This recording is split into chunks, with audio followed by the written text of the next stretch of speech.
What are a lot of the things the Jaguars have to do this offseason? I got a little exercise for you here today on Locked On Jaguars. I'll tell you about it in just a second.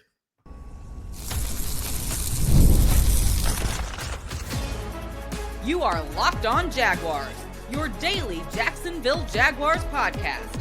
Part of the Locked On Podcast Network, your team every day. It is your team every day here on Locked On Jaguars. We thank you for making us your first listen and reminding you that wherever you get your podcast, please make sure you check into that location so you do not miss an episode, whether you watch them or listen to them.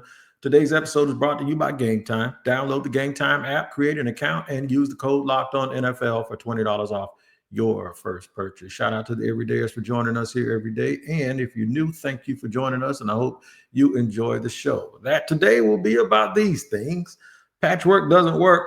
How come? The reason why I'm saying that is because in the mind of fans, we were real close in 10 games. All we got to do is do something to get over that hump. I'll tell you why. Looking at anything about the past does not help the new coach at all. All right, more needs than we think. I want y'all to think about the thing that this team, the singular thing that is always on your mind that this team needs the absolute most, right? And then I want you to take it and move it and put it on the shelf and look at the next 3 or 4 things on that list.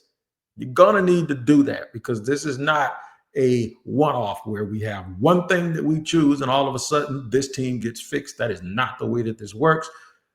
And the defense needs help where help already is. Isn't that something? Doesn't that strike and scream bad team building? All right, let's get into it. Exactly what I'm talking about. I just pondered some things and I said, listen, man, the Jaguars are sitting there at number 5, and I keep seeing a name pop up for the Jacksonville Jaguars, and that name is Abdul Carter, right? Abdul Carter, everybody wants more edge rush. That's the one thing that people keep talking about. People keep discussing that we don't affect the passer good enough. And now, of course, because there's a prospect that does exactly what the Jaguar fans want. They want a pass rusher, right? Here's the problem, team building wise. The Jaguars paid Josh Allen a whole bunch of money. I think like $80 million guaranteed, right?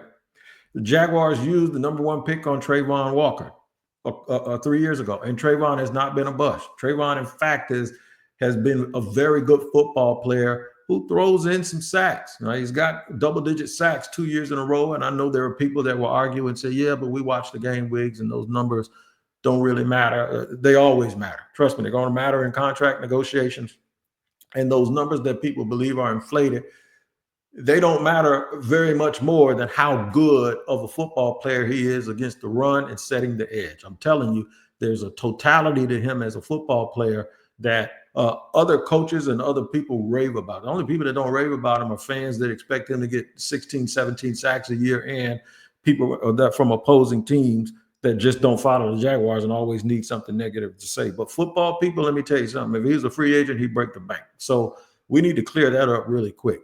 The conundrum that you run into when you do this is you fall in love with the one thing that you need the most, right? And that is pass rush. And Abdul Carter is very good at pass rushing.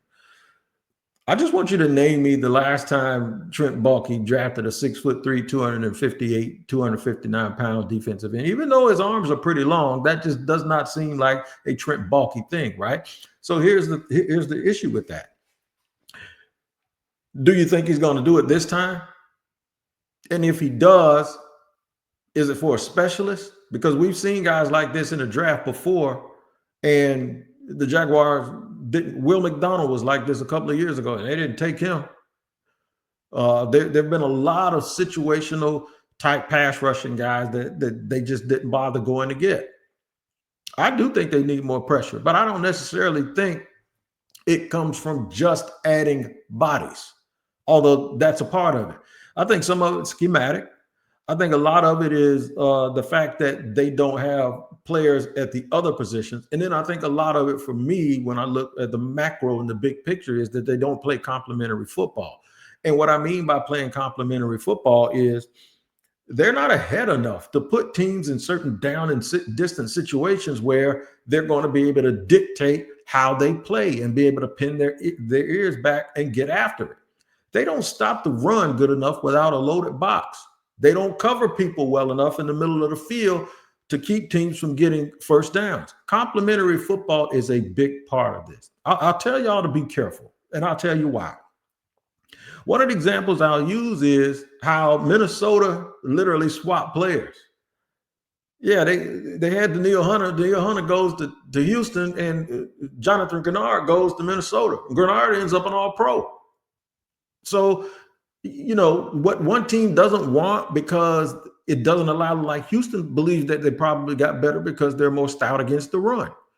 Whereas on the other side, with the way Brian Flores plays defense, I think Minnesota is more than happy with Jonathan Grenard as their pass rusher, right? And then that Van Ginkel guy Minnesota has that Miami didn't want. And then Miami let him go, and then all of a sudden they go get Chop Robinson, who's a pretty decent rookie, because they want to pay less than they have to pay Van Ginkel. And Van Ginkel looks like a star up in Minnesota. So sometimes it's just about switching guys around to something that is more complementary to their skills. And usually your trash is somebody else's treasure. But with the way team building is set up, and this is where I want to go with this, this is a Trent Baalke problem. Because can you imagine going into Shad's office and saying, yeah, we're taking an edge rusher at number 3 or number 5. And Shad saying, okay, you took Trayvon just a few years ago and you gave Josh all of that money. You paid Eric Armstead, then you used the second-round pick on Mason Smith. Oh, by the way, we also extended Devon Hamilton a couple of years ago, and we drafted Jordan Jefferson too. What are we doing?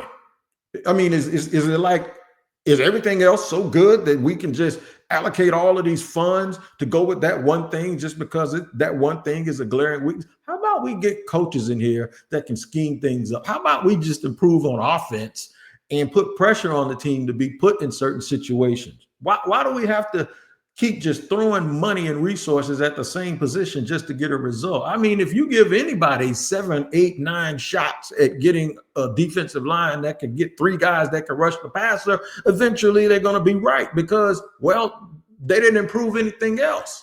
So this team has too many holes, in my opinion, to continue to just throw money and resources. And this is the NFL, man. There's only certain dollars that you can allocate to a position. There's only certain big money resources. Let me tell you what big money resources are.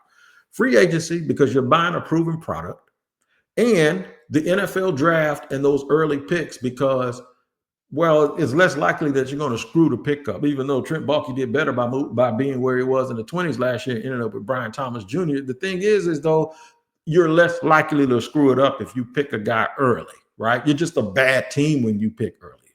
You're horrible. So while a guy can have an impact, it still might not mean a hill of beans to the bigger picture in a naked eye because you're not going to improve that much because you're picking in the top 5 because you have more things wrong than just a damn edge rusher. I want everybody to know that. But every year the fan base gets tied to one thing. 2 years ago, it was pass rush. Then nobody said a word last year because Josh and Trayvon were the number 1 duo in the league, both with double-digit sacks. Folks forgot all about it to the point where they didn't even worry about whether they picked up a third guy in the 3rd, 4th, or 5th round. They just wanted Jackson Powers Johnson. They wanted a center. That's what they wanted. They still didn't get that. They got Mitch Morse in free agency, and fans were happy with Brian Thomas Jr. So the thing is sometimes that first thing that you think of that this team needs, and while they do need to shore up those areas and you can never have too many of those guys, that does not mean that you keep using free agency money and first round picks on the same position, especially when you need a corner, especially when you probably need 2 safeties, especially when you need better defensive tackle play, especially when you really ain't that good at offensive tackle, but you think you are, especially when you need a bona fide number 2 wide receiver, especially when you still need, glaring need is interior offensive linemen that can push people out of the way. It's just that it's low-hanging fruit to continue to throw money at the money and people. And this ain't saying Abdul Carter ain't the truth because he is. But eventually, you're going to have to pay the piper when you keep paying guys at the same position. Now, I know this thought is just move Trayvon inside or go to a 3-4. And they do need to be way more creative. They need to be way more creative in how they use their players and their personnel, right? If they do go to a 3-4 and they line Trayvon up at some sort of big end, people are going, well, just play him at big end and then play the other big end put Armstead at the other big end and then just have a nose tackle. It don't quite work like that. One, because Mason Smith ain't a nose tackle. Two, if you think Devon Hamilton's good enough to play nose, I ain't mad at you. But the thing is, you ain't getting by with a lean defensive line with one dude at 300 pounds, another dude at 290, and then another dude at 270. I'm sorry, people will just line up. You won't have to worry about a pass rush because you know what? They're just going to line up on jumbo and they're going to run down your throat all day. That's what they're going to do. And oh, by the way, if you do all of that, what do you do with Devin Lloyd? I mean, what do you do? I mean, it's just to me, there's just been too many misses, and this is the difference between getting good players and team building. There's something about team building that you have to do, and usually it makes you not reach for low-hanging fruit and makes you an easy scouting. Abdul Carter's easy scouting. Everybody knew that kid can play, and I think that's why the Jaguar players want him, or the fans want him, because they don't trust that Trent Baalke is going to make a good decision if he doesn't go the obvious route. Let's talk more about more needs than we think, and just here in segment 2 on Locked On Jaguars. This is a message from our sponsor, Intuit TurboTax. Taxes was waiting and wondering and worrying if you're going to get any money back. That's the way it used to be. And then waiting and wondering and worrying some more. Now Taxes is matching with a TurboTax expert who can do your taxes as soon as today. An expert who gives your taxes their undivided attention as they work on your return while you get real-time updates on their progress so you can focus on your day. An expert who will find you every deduction possible and file every form, every investment, everything with 100% accuracy. All so you can get the most money back guaranteed. No waiting, no wondering, no worries. Now, this is what taxes are. Get an expert now on TurboTax. Only available with TurboTax Live, full service, real-time updates only in iOS mobile app. See guaranteed details at turbotax.com/guarantee.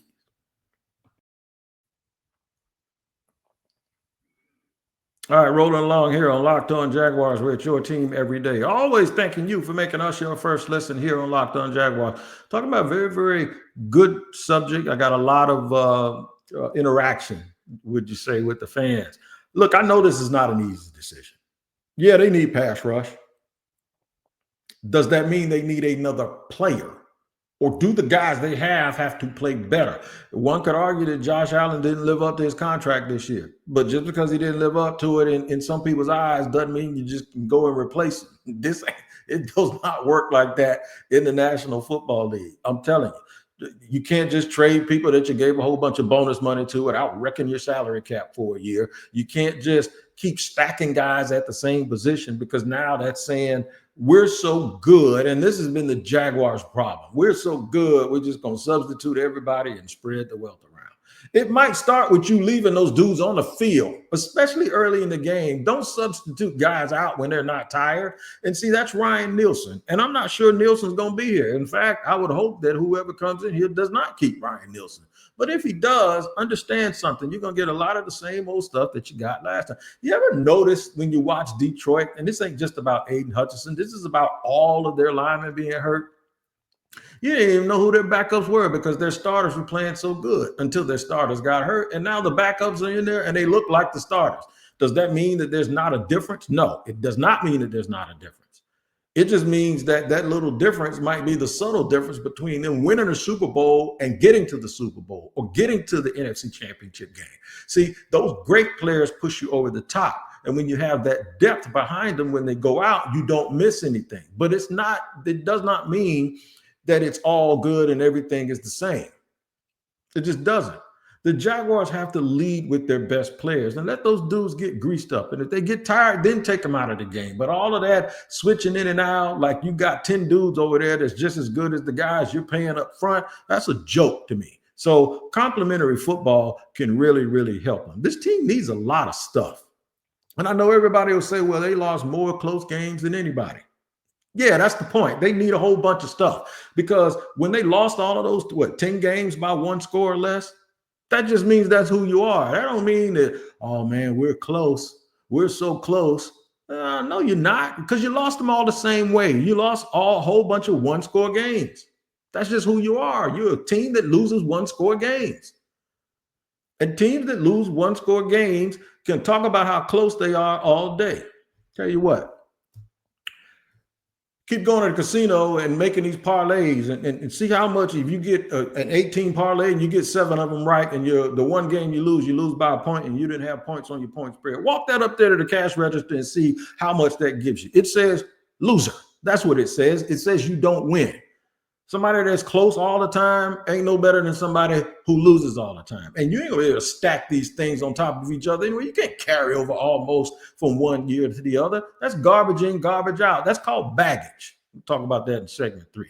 Patching up stuff so that you just add a little bit more to what you already have. No, it don't work like that, especially when you're getting a new coach. The new coach is gonna come in here and take inventory of what he has. And the first thing he's gonna say is, we got Trevor Lawrence, we got Brian Thomas Jr., and we got 2 pretty good edge rushers. That's where we start. Now, what are we missing? That's the approach. You're not one player away at a certain position. But I know what the hunger for this is. The hunger for this is you're just trying to get that thing that you feel like you're missing the most, especially when you watch these teams play and you sit here and go, well, wait a minute. How can Minnesota just get after the quarterback like that? They got Grenard, they got Van Ginkel. What did they do? Yeah, what they did? They took players that other people wanted to replace. You look at the Miami Dolphins this year, and they look putrid, in my opinion, on defense. You know who they didn't like? They didn't like Vic Fangio. And then you look at Philadelphia, and Philadelphia loves Vic Fangio because those dudes are bought in. And what Vic Fangio does is complementary to what they have on the field and who they have offensively also, because they're going to run that ball down your throat, constantly getting first downs. They got guys on the outside that can score. They're gonna tush push you to death with an offensive line that averages about 330 pounds. You get desperate and you start saying, we have to score. How many times do you see teams play against other teams and the coach gets a 4th and goal on the 7-yard line? He says, no, we ain't kicking no field goal. We need to score a touchdown. What makes you think that? You know what makes them think that? They realize that other team's really, really good on offense, and you can't beat them with field goals. Boom, complementary football, and it forces teams to start going for it. It forces them off of their square. It makes them really, really know, yeah, we ain't going to beat them scoring 20. We better get to 27, and they start being desperate. That is what I mean by complementary football. This team has more needs than you think. Until the Jaguars can dominate people on the offensive line, until they become a team that doesn't play to show how nice their draft picks are, like playing Brenton Strange and look what we found in Parker Washington, and look at our 3rd string running back, and look at no. I remember one time this year the Jaguars had 7 people touch the ball on the very first drive. You ain't good enough to have 7 people touching the ball on the first drive. Give the ball to your top players. Find Brian Thomas Jr. 3 or 4 times on the first drive. Okay, that's what you do. Where's Evan Ingram? There you go. Where's ETN? There you go. You got 3 or 4 main characters that need to touch the ball all the time. Mark my word. When you watch Baltimore, it is Derrick Henry, it is Zay Flowers, it is Mark Andrews, and it is Lamar Jackson. And they'll sprinkle some people in, Justice Hill, and maybe a Lively and Bateman. But for the main part, you know who the main characters are because those guys are the guys. This is what they have to do. And it will help. I'd venture to say this. Go back and look at the best games that Trayvon Walker and Josh Allen had in their entire lives, and I bet you the offense scored a bunch of points. I can tell you one game right now against Houston. I can tell you another game against the Colts. I think Trayvon had 3 sacks when they beat the Colts the first time. You know why? The Jaguars scored like 37 points, and Joe Flacco had to go back and drop back a whole bunch of times. And now you can dictate what you can do to knock guys off of their square. This is the thing that people are missing. You don't always have to pour like where you see a leak. That's not where you need to pour at. That's not the thing that you need to fix. Sometimes the leak comes from somewhere else, and that's just where you see where it comes out at. I want y'all to think about this, man.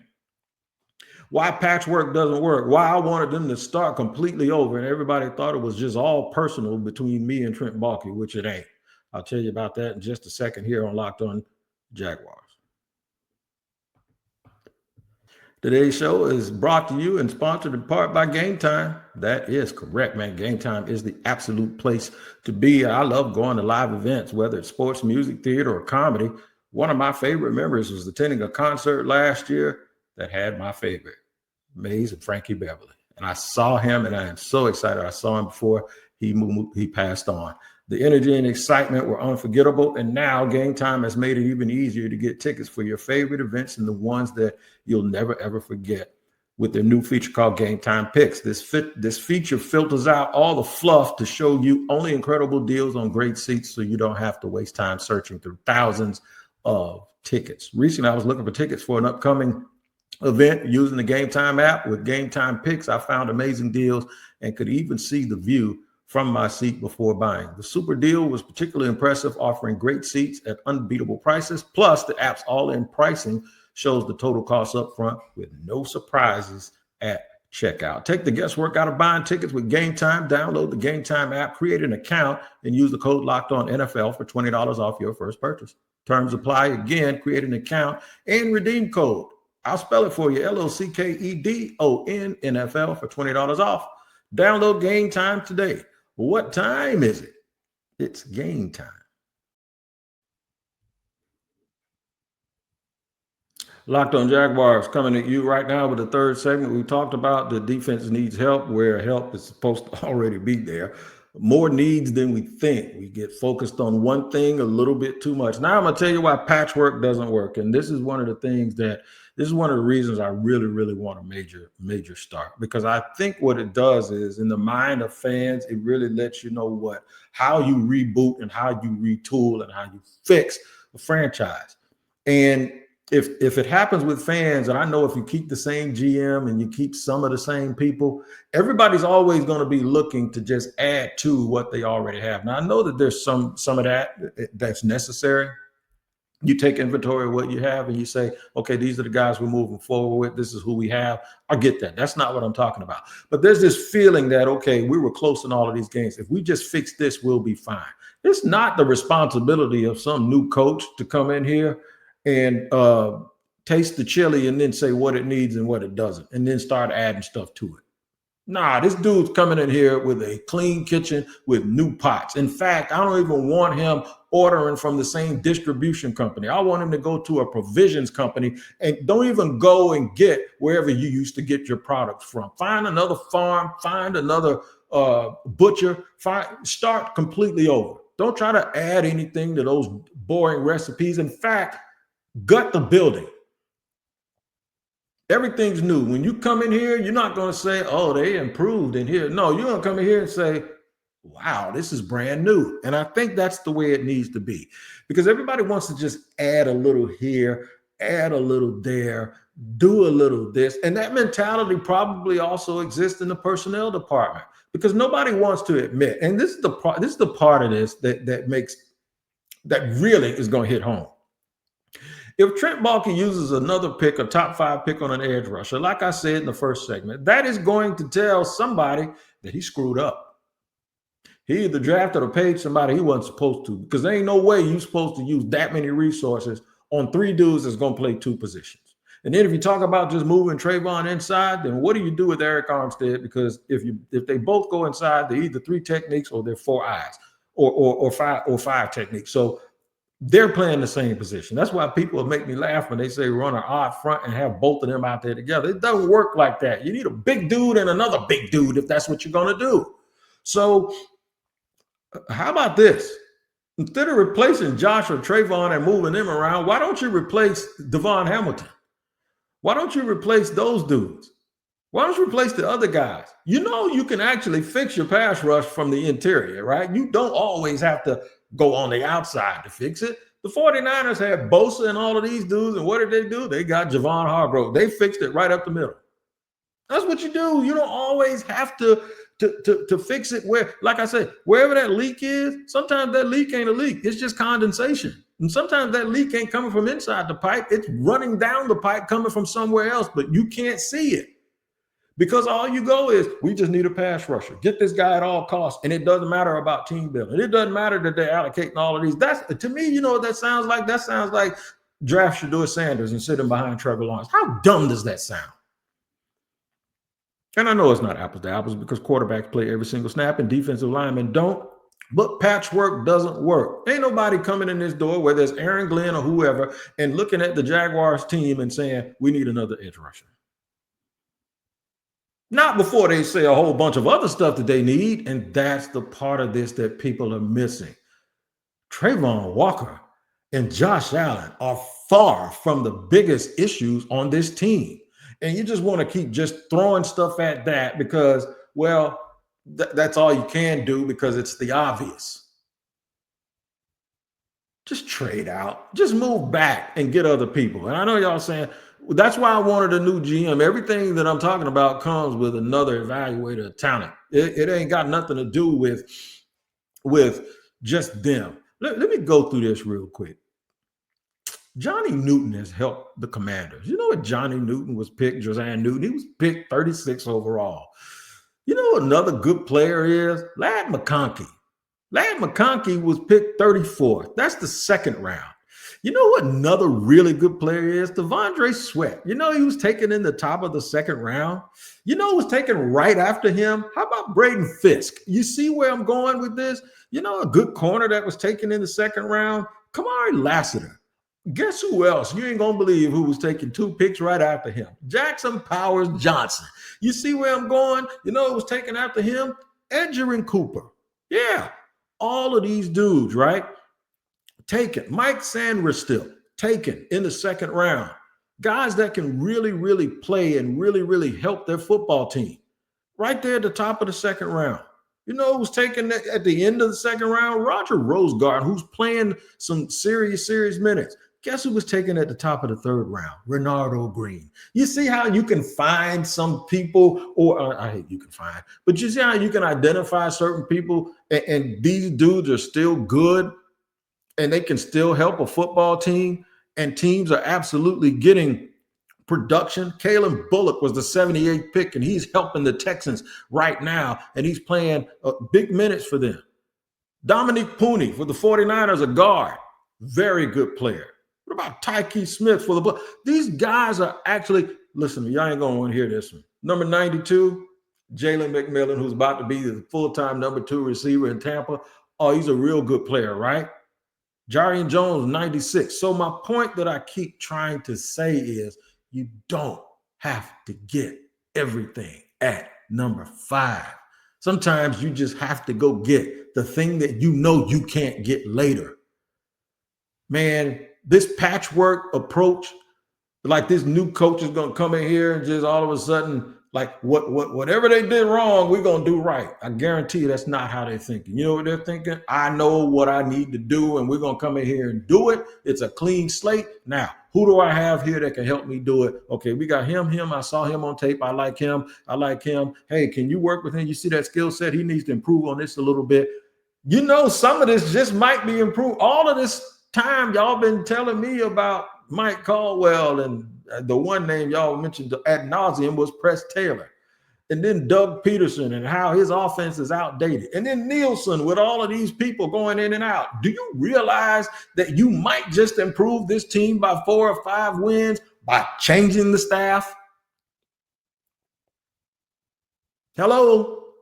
Do you realize that you might just change this football? You could have changed it even better by getting another talent evaluator that understands team building, like somebody like Les Snead out there, where they didn't even have a whole bunch of first-round picks, and they're back in the playoffs chasing quarterbacks around the field, getting 9 sacks.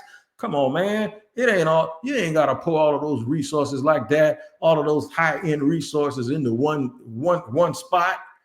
It's like having a raggedy house and having a Bugatti and a Benz and a G-Wagon parked out front. That's what it's like. You got all those pass rushers. All those cars individually are worth more than the whole house, and you're going to walk around like you all that, driving those nice cars and going home to that raggedy shack. Well, man, y'all got to think bigger.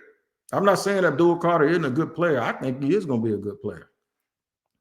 I just think it don't matter a whole bunch unless you change everything and figure everything out and start being better across the board. And then you'll probably get more production out of the guys you have. All right, I'm done for the day here at Locked On Jaguars. I'm not going to be done altogether. Nothing new to report on the coaching search, but we'll see how that goes.